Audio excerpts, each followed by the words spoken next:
بسم اللہ الرحمن الرحیم۔ السلام علیکم ورحمۃ اللہ وبرکاتہ۔ دوستوں، ایک نئی ویڈیو کے ساتھ آپ کے سامنے حاضر ہوں۔ امید ہے کہ آپ سب دوست خیریت سے ہوں گے۔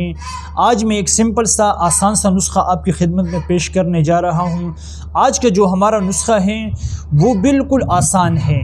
جس طرح کے ٹائٹل پر آپ نے دیکھا ہوگا کہ پیاز کا رس اور آپ کو دوبارہ سے جوان بنا دیں، یعنی یہ ایک ایسا نسخہ ہے کہ اگر آپ اس کو استعمال کریں گے انشاءاللہ آپ کو دوبارہ جوان بنا دے گا۔ اور صرف ایک چیز سمجھو، ایک چیز یعنی جو پیاز کا رس ہے یہ نسخے میں شامل کرنا ہے، یہ آپ کو دوبارہ جوان بنا دے گا۔ اتنا پاورفل نسخہ ہے۔ چلتے ہیں نسخے کی جانب کہ نسخہ کیا ہے۔ یہ صرف وہ لوگ استعمال کریں جو شادی شدہ ہیں، جن کی مردانہ طاقت ڈم ہے، کمزور ہے، وہ اس نسخوں کو بنائیں، استعمال کریں، اس سے بھرپور فائدہ اٹھائیں۔ اور نسخہ کوئی مشکل نہیں ہے۔ آپ نے کرنا کیا ہے کہ آپ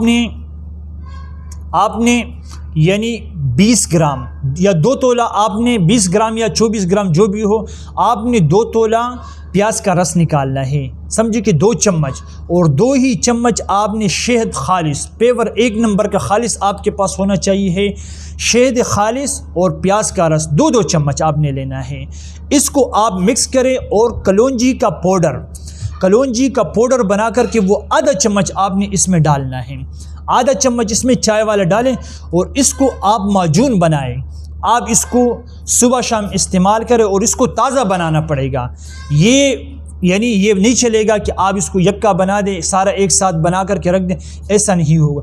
ہاں ایسا آپ کر سکتے ہیں کہ آپ صبح بنائیں، اس کو شام کو بھی استعمال کریں، لیکن آپ اس کو بنائیں کہ میں 1 ہفتے کی، 4 دن کی، 5 دن کی یا 1 ماہ کی دوا بناؤں، تو اس طرح نہیں چلے، کیونکہ پیاز کی پانی میں اپنی اسمیل ہوتی ہے، اس کی وجہ سے آپ کا نسخہ خراب بھی پڑ سکتا ہے۔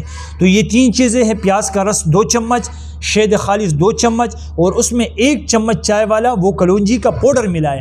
آپ اس کا سفوف بنائیں، کھانے کے بعد آپ اس کو استعمال کریں اور اپنی جوانی کو بحال کریں، اور مجھے اپنی دعاؤں میں یاد رکھیں۔ امید کرتا ہوں کہ نسخہ آپ کو اچھا لگا ہوگا۔ ویڈیو کو لائک اور شیئر کریں، مجھے اپنی دعاؤں میں یاد رکھیں۔ السلام علیکم ورحمۃ اللہ وبرکاتہ۔